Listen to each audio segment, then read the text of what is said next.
Hello, Mike. How are you? Are you on critical infrastructure right now? I am. I'm currently my Wi-Fi is down, so I'm on the phone. But I figured I'd match your fit today. I heard you Oh, my man. talking about being in a suit, and I got sad because then I can't copy your fit. People were like, yo, you're in a suit at the White House. We don't even recognize you. And I was like, I'm not going to Zelensky you people. That's what I said. This is what I told everyone. I said, I'm not going to Zelensky. They were all laughing about it. You clean up well. You look honestly. You look like you'd make a very good spy. Oh, thank you. Thank you, Mike. That's the meanest thing you've ever said to me.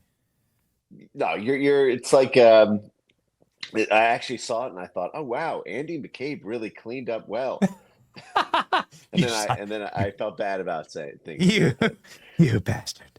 All right. Well, you know what, man? Nothing but love. Okay, so I don't even know where to begin with this. The top line here is that Comey and Adam Schiff are leaking classified information. So talk me through what should happen here. This has got to be a crime. You say appear on X. Obviously, everybody follow Mike Benz. You already do. Mike Benz is at, you have millions of followers, Mike? Yes, I think so. So everybody follow Mike Benz. He says this has got to be a crime. Talk us through it, Mike. I think it's being laid bare right now. These FBI Well, documents. the issue is this was never declassified. This was never these sorts of things really you saw this a lot during Trump 1. And one of the operative questions here is the statute of limitations. This is we're now in the year 2025. Much of this deals with, for example, 2017 when Adam Schiff and James Comey were leaking. James Comey was still the FBI director in 2017. I believe the statute of limitations is 5 years for many of these crimes. And so just like James Clapper perjuring himself about domestic bulk collection by the NSA, these sorts of mishandling of classified document crimes tend to have a 5 year statute of limitations, and so you do still have a crime on the books, but a crime that it appears that in this case they may have gotten away with. But this is you played a clip earlier of Representative Jim Jordan asking why Christopher Wray did not disclose this, why it had to come to FBI Director Kash Patel. And I think everybody knows the reason, which is that Christopher Wray was out to get Donald Trump, that the FBI was completely corrupted under Christopher Wray, and everything that was done from the moment James Comey was replaced with Christopher Wray was simply a continuation, kind of just a shorter, frumpier James Comey put in put in the FBI stead. In fact, if folks remember, there was an incredible event early on where Christopher Wray should have been sacked within his first few months when Christopher Wray threatened to leave because Trump questioned the intelligence community assessment about Russian interference. This was a pretty shocking moment, I think, in FBI history, where the FBI director said, if the president is going to question the intelligence community, then I don't feel confident leading it if the president's going to throw us under the bus. Well, should have been thrown directly under the bus at that very moment. I think there was probably so much turmoil in those early months of Trump world Yes. that getting rid of an FBI director you just installed may have looked bad in the heat of also getting rid of the chief of staff and DHS director. I don't know if there were donor considerations, but whatever it was, keeping Christopher Wray inside your system at the FBI was like keeping a tapeworm inside because you've got some spare food circulating. It was just Gross. What about the Espionage Act, Mike? What about the Espionage Act? That has a 10-year statute of limitation. What about well, criminal conspiracy? I mean, I guess some theories that have been posited on this program is that you could argue that there is a criminal conspiracy that is currently ongoing in order to kneecap President Trump, give no, us that's information. right. That's a good point. I mean, certainly Julian Assange was tried under the Espionage Act for Yes. far lesser crimes than the people going after him. Um, Yes, that's a Part of great this, point. Like, in what world is Julian Assange, and how is this any different, right? Like, we right? know we have dead to rights we had dead to rights Comey's friend saying that, hey, yo, he gave me a bunch of classified information. and then I gave that to the media. So can you please explain to me how that's any different than them putting Julian Assange, like locking him away Right. I for mean, decades? if if a security clearance was granted to the New York Times reporters on a selective basis to access it and then describe the document without revealing sources and methods. I'm trying to think of what the defense might be other than that. The only other question is we are still relying on a kind of anonymous whistleblower, and in these there is the question. There's always the question of the credibility of the whistleblower, especially in these type of situations. We've seen No, this a this is an lot. interview with Daniel Richman. So this is the Oh, FBI's interview with him, and he's just straight up admitting it. Yeah, Comey gave me classified yes. information. Like, and I Thank you. leaked it to the New York Times, and he's, No, thanks saying that for was the that was the op. clarification. Right, right. Well, then I guess if that would come down to being him on the stand versus yeah, I do think that you have the criminal conspiracy play here around James Comey for other crimes related to the intelligence community assessment. Even if this were not tried as a one-off crime, I think you still have James Comey, John Brennan, Hillary Clinton, and potentially Barack Obama up for the grand jury uh, indictment referral. That we know that currently grand jury is being arranged in order to determine criminal wrongdoing in the Russiagate affair. Certainly, these kind of leaks, if not deemed criminal unto themselves, could be entered to show the sort of rank partisan hackery that went into Yes. the intelligence community assessment itself, given it was Yes. so close on the heels of it. Wouldn't it be nice to, like, even if like the process just is the punishment, it'd just be very nice to adjudicate this in the public arena for people to just understand how slimy and criminal it all is. And I guess that's what we're seeing with these emails, document leaks. It's enraging that we had control of power when you were working for the Trump administration. And I know that you only worked for a short time period, and like it's not like anyone was asking you, but I wish they had. But it's so frustrating, it's so maddening that all of this evidence just was sitting there, laid bare. The critical infrastructure emails, the Russiagate stuff, Hillary Clinton, all of it was just sitting there. And this, by the way, this is connected. The Adam Schiff leaking operation, Yeah. it's all connected to the same people at Julian Smith. It's wild that it just sat there for so long, locked in a vault. It's maddening. Well, I think it's what everyone suspected. Everyone knew that the FBI was corrupt under Trump 1. We knew it in the White House. As a civilian, you could easily surmise it. But there was the issue, which was that Trump won, perhaps because there was not as many Trump allies in Congress or as strong a Trump institutional donor base across the private sector. But for whatever reason, Trump could not clean house at his own Justice Department, at his own FBI, at his own CIA. I don't know if that was for the same reason that he felt unwilling to pull the trigger about going after Hillary Clinton and the like, but certainly Trump too is much more unchained, and I think much more willing to disregard the intelligence community. For a long time, Trump refused the presidential daily briefing, refused to receive intelligence briefings from the Biden intelligence folks during the transition period. Doesn't trust them at all. I think there was a point when Trump became president, because remember, this is happening. These revelations refer to early 2017. These were Trump's first months as president of the United States. I think at that point he still assumed that when a general walks into the White House with enough decorations on his suit, his word actually means something. Yeah. I think Trump learned a lot of very hard lessons during that period. I mean, it was James Comey who set up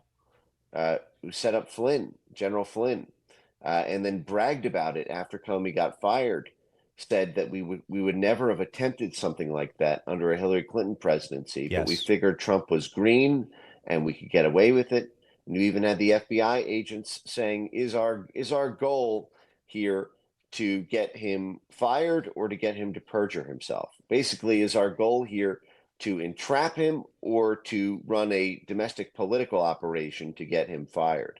I mean, the idea that the FBI would plot to get a political appointee fired, and that itself is not a crime. That was known years ago that James Comey pulled that operation. That's a total violation of the FBI charter. It's a complete inversion of the democratic process itself to have a domestic spy agency plot a political black op in order to destroy the employment of a political appointee. But I mean, this was the FBI was the house of crimes under James Comey. I would be hard pressed to think that Pam Bondi can't find one. Here's one. This was my favorite post of yours ever. And it's I can't read it on this family show. But since it all ties together, and so many of these people, you know, Julia, like we know who Julia is. So many of these people are, you know, Julia was the foreign policy advisor for Hillary Clinton. She works actually with like Adam Schiff's team. All of these leakers, all these Russiagate leakers, they're all in league together. It's all an entire rat's nest. But she recommended the critical infrastructure lie that was, of course, the predicate for your entire career, Mike. Yeah. And so you've seen it now laid bare. And I have a couple of questions about this, but what was it? What was this like to actually see the original source documents for the terms that have haunted your dreams, Mike? Critical infrastructure. My mind was completely warped for about 3 days after seeing this. It's because of how cavalier it is. I mean, so that message itself is a total stunner. I think it's probably one of the most stunning things we've learned in 2025 with classified documents being leaked. That single paragraph had Hillary Clinton approving a plan to set up Trump as being vilified by Russia in July, months before the Russiagate hoax was orchestrated through the Intelligence Committee assessment in January 2017. That we now saw sort of the source documents for John Brennan's handwritten notes on August 3rd, 2016, where Brennan briefed Obama and James Comey on Hillary Clinton approving a plan to vilify Donald Trump in a scheme alleging Russian interference by the Russian security services. We now know that it was that classified annex that John Brennan was referring to. So the CIA saw that. We saw in that same paragraph that CrowdStrike would provide the media, which is exactly what was done. CrowdStrike is not a cybersecurity company. They're a cyber hoax for hire company. You pay them money and they tell you whoever you want the media to print as hacking an election or hacking solar winds or hacking anyone in the world. See, a lot of this cybersecurity attribution game is just a fugazi. There's no real way to know for sure with so many of these things. You can simply have a false attribution. You can simply have a VPN or leave fingerprints from whoever you want. The CIA famously did this itself with its Pocket Putin false attribution guide, which was leaked by Julian Assange in Vault 7. And CrowdStrike is a Dmitry Alperovitch joint. That's the Atlantic Council. It's the same George Soros NATO network.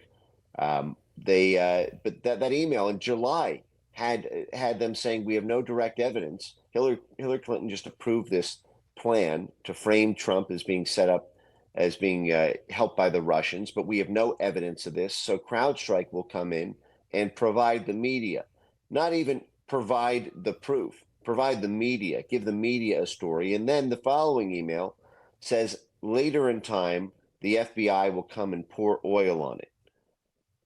That's what it said. We read them live on. It's like It's And so belligerent, Mike. It's so belligerent, Mike. and then what they say in the middle of it, though, which I think was not caught by many people, was that say something like critical infrastructure uh, is a menace to elections under Russian threat.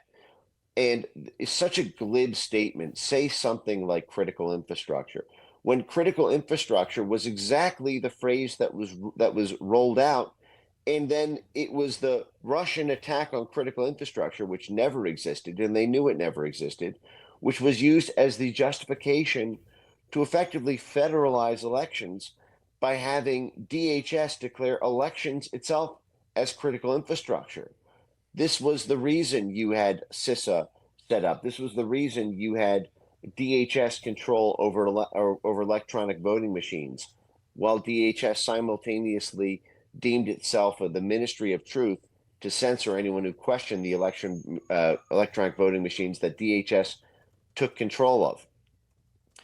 It was this critical infrastructure hoax that resulted in the entire censorship industrial complex in the United States, which started off in DHS before it spread throughout the whole of government in the Biden administration. I would not be here were it not for this hoax itself. But their defense, what you saw happen in the past week since this came out, is they said, well, this is from Leonard Bernardo, who was the Open Society Institute Eurasia Center head, which is just too perfect. It was the I've been saying all along, this whole thing is the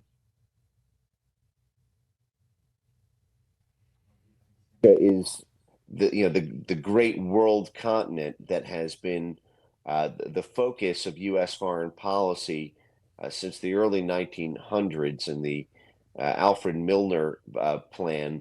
But there's $75 trillion worth of natural resources in Eurasia. So everyone from BlackRock to the George Soros Management Fund to London and Wall Street has made billions and billions of dollars of bets on Eurasia being folded entirely into NATO, into the Western civil and political and military control.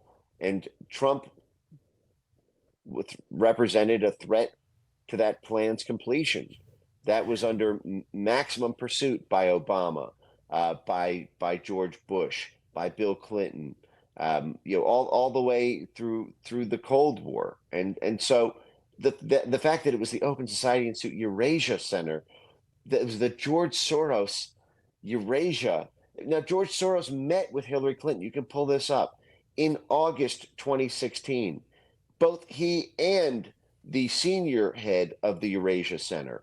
If you look up George Soros, Hillary Clinton 2016 in August, George Soros is a hedge fund with a civil society institution attached, just like Harvard is a hedge fund with a university attached. George Soros has billions of dollars of investments in Eurasia, and then he meets with the Secretary of State, Hillary Clinton. Here it is, and you'll see if you just run a Control F for Eurasia, you'll see exactly what I'm talking about.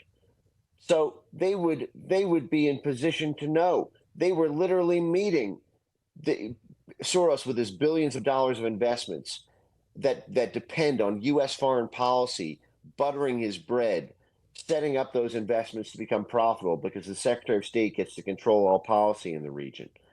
And so it was that exact center who would know. Now, their defense in the past week has been, well, Leonard Bernardo said he did not recall writing that email, and because it was hacked by Russia, we're told, there's no proof that he actually said this, even though it's in these emails. Well, riddle me this, New York Times. If Leonard Bernardo didn't write it, then how was this hacker able to perfectly predict exactly what CrowdStrike would do, or that the DNC would even employ CrowdStrike? How were they able to predict exactly what the FBI did? Did this hacker also hack the brain of James Comey? How did this hacker predict exactly what the Department of Homeland Security? Did he hack DHS Secretary Jed Johnson's brain? Did this hacker hack the DNC, CrowdStrike, the CIA, the FBI, Barack Obama. This is the most clairvoyant hacker in human history.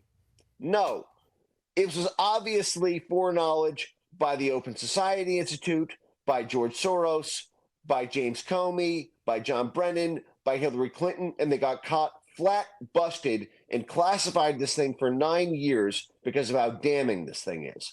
So I have to ask, where does it go now for George Soros?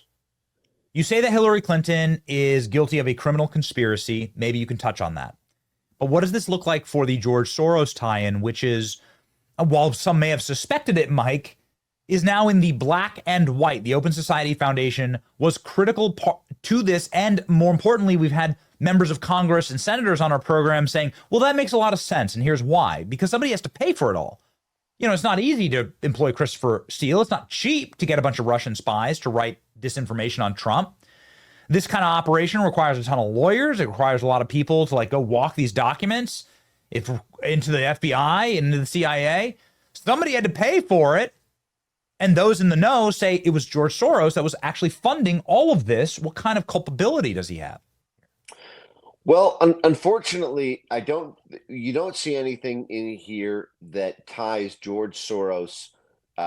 This is Leonard Bernardo, which is a George Soros underling. The Open Society Foundation is obviously run by Soros, and its Eurasia Center under it.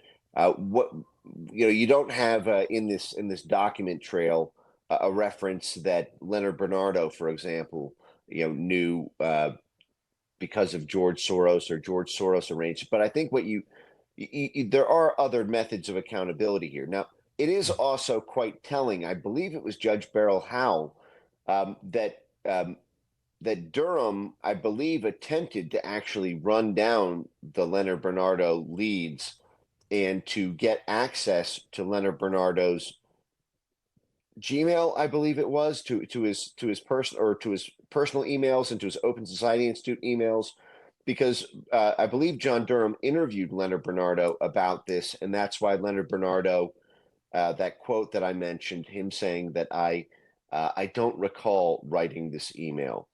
Of course, the New York Times, I believe, misreported that quote and said that Leonard Bernardo denied ever writing it, and of course, that's not a denial. To say that I don't recall is the great American catch-all that allows you to deny knowledge of doing it, but without perjuring yourself, because you can never prove that the person did or didn't remember. What I'm saying, Mike, is why can't we get a subpoena? We did get a subpoena, actually. Well, we have Tim Burchett was on the show saying, no, let's subpoena, and then Tim Burchett subpoenaed that afternoon. Yeah. It's not up to him, it's up to Chairman Comer. Right. Well, this is what I'm saying is I believe that there was a court fight about this already with Durham, and that a judge I believe appeared to block the FBI being able to get a court-ordered subpoena of Leonard Bernardo's emails in order to actually validate it, because that was, like I was saying, this they've been allowed to deny that these emails are real or that they really wrote those emails, because the FBI has been unable to get access through a court to the actual underlying emails, which is another one of these. You run into this, DC court problem, the same one that the Trump admin has experienced in so many other cases. But I think if a fresh case were to be brought, particularly if it can be done outside of the DC jurisdiction, if you can get this in front of a Florida jury because of the nexus to Mar-a-Lago, or the nexus to individuals who were tracked or surveilled or who were subjected to this conspiracy outside of the 95% Democrat District of Columbia, I think that you would probably get a more favorable ruling. So you could, but James Comer doesn't need that. James Comer can go subpoena George Soros right now, should he? Well, that is one of the questions: is how would obviously, to James Comer doesn't need some judge to sign off on it. He's the authority. He's the constitutional authority. Go.